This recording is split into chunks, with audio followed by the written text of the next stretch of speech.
Bismillahirrahmanirrahim. O level Islamiyat by Sir Mukarram. Today we are going to study the question, what are the main teachings of the Quran about taking interest, riba and financial dealings with other. ہم آج جس سوال کا جواب پڑھیں گے وہ سوال یہ ہے کہ قرآن ہمیں کیا ہدایات دیتا ہے انٹرسٹ یعنی کہ سود لینے کے بارے میں جب ہم کسی سے معاشی ڈیلنگ کرتے ہیں، لین دین کرتے ہیں، کاروبار کرتے ہیں. یعنی سوال یہ ہے کہ سود کی حرمت، کہ سود قرآن میں کیوں منع ہے اور اس کی کیا وجوہات ہیں، آج ہم اس سوال کے جواب میں پڑھیں گے. Now we are going to start our answer. It is extra money charged on actual principal amount. سود جو ہے اس اماؤنٹ، اس پیسے کو کہتے ہیں جو اصل رقم کے اوپر اضافی لیا جائے. The lend to someone in need. یہ پیسہ کسی کی ضرورت کے وقت اس کو دیا جائے. یعنی کوئی ضرورت مند آپ سے پیسہ مانگے، فرض کریں 100 روپے مانگے اور آپ اس سے واپسی میں 150 روپے مانگتے ہیں، تو 100 روپے کے اوپر ایکچوئل منی کے اوپر جتنا بھی پیسہ آپ مانگ رہے ہیں یہ ربا سود ہوگا. ربا was condemned at many places in Quran. سود کو قرآن پاک کے اندر بہت سارے مقامات پر کنڈیم یعنی کہ منع کیا گیا ہے اور اس کو لینے والے کے لیے سخت سزاؤں کا حکم دیا گیا ہے. Quran warns Muslim of its extremely serious result and consequences. قرآن نے مسلمانوں کو اس کے شدید نتائج اور اس سے پیدا ہونے والے نقصانات سے آگاہ کیا ہے. It is Quran clearly explain and declares. قرآن اس بارے میں ہمیں بالکل واضح طور پہ بیان کرتا ہے اللہ کا حکم کہ God has permitted trade but forbidden usury.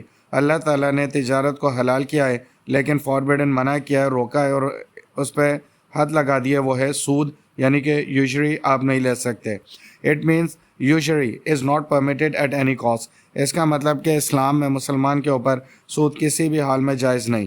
Otherwise all other trades are legal and permitted. اس کے علاوہ تمام دوسرے قسم کی تجارت لیگل بھی ہے اور پرمیٹڈ اجازت بھی ہے. Quran demands believer to spend their money in charity.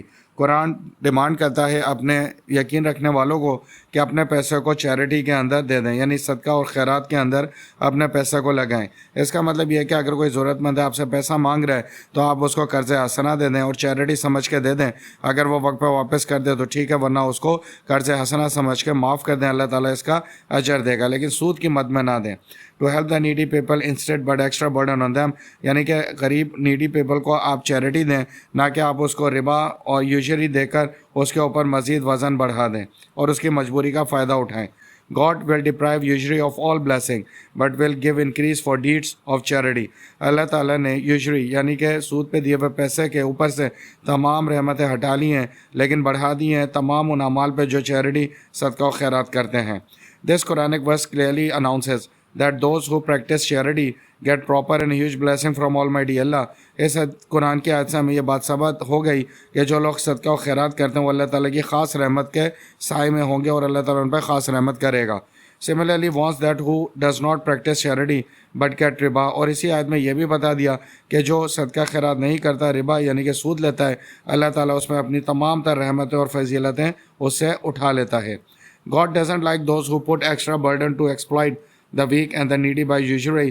خدا اللہ تعالیٰ کو بالکل یہ پسند نہیں ہے کہ کوئی شخص کسی کے اوپر اضافی وزن ڈالے سود کی مد میں اور اس کے کمزور کرے اور اس کی مجبوری کا فائدہ اٹھائے.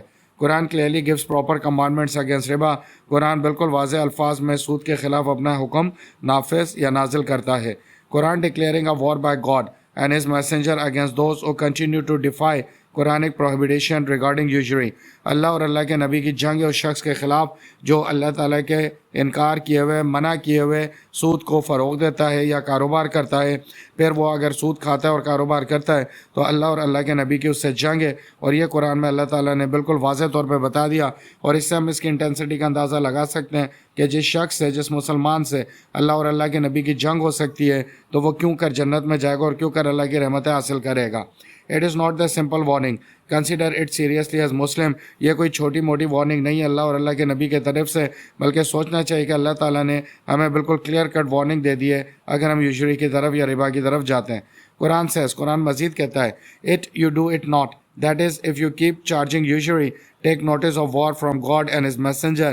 اور یہ اگر تم ہو کہ جو سود کے پیسے پہ منافع حاصل کرتا ہے، پیسے پہ سود لیتا ہے، تو اس کی جنگ ہے اللہ اور اللہ کے پیغمبر یعنی محمد مصطفیٰ صلی اللہ علیہ وآلہ وسلم سے. So the Quran intentions it that we have to stop taking riba but to prevail charity. اب قرآن کے اس احکام سے ہمیں یہ پتہ لگ گیا کہ ہمیں سود کو روکنا اور چیریٹی کو بڑھانا ہے، تو ہم اس کا آنسر کر رہے ہیں۔ یہ کویشچن ہمارے اوپر ریٹن ہے کہ کیوں قرآن نے ہمیں ربا کے بارے میں احکامات دیے ہیں۔ The ultimate aim of Quranic teachings of economic matters is to follow Allah's commandment، اور اللہ تعالیٰ نے قرآن سے ہمیں بتایا کہ اگر ہم تجارت کرنا چاہتے ہیں تو صرف اور صرف اللہ کے احکامات کو فالو کریں گے۔ We have to deal according to the Quranic commandments and develop a strong faith from the rewards in the hereafter at doomsday، اور ہم نے قرآن کے احکامات کے مطابق عمل کرنا ہے، اب چاہے ہمیں فائدہ ہو یا نقصان ہو، اور اپنے آخرت کو مد نظر رکھتے ہوئے نیک عمل کرنا ہے تاکہ اللہ کی فضیلت ہمارے اوپر آخرت میں نازل ہو سکے۔ مسلم must put their faith in the love of God، مسلمانوں کو اپنے ایمان اور اللہ پر یقین رکھنا ہوگا۔ God love those who help the poor from their halal earning، اللہ تعالیٰ ان لوگوں کی مدد کرتا ہے جو اپنی حلال ارننگ سے غریبوں کی مدد کرتے ہیں۔ تو یہ کویشچن کا آنسر تھا، آپ اسٹڈی کر کے اس کویشچن کا آنسر کو انڈرسٹینڈ کر سکتے ہیں اور ایگزام میں لکھ سکتے ہیں۔ Thank you very much for watching this video, listen carefully, subscribe this channel, like and share this channel, یہ میری محنت کا صلہ ہوگا۔ We have studied the answer and reason. This is the end of the lecture. Kindly subscribe and share the channel. Kindly comment the video in the comment section. Allah Hafiz.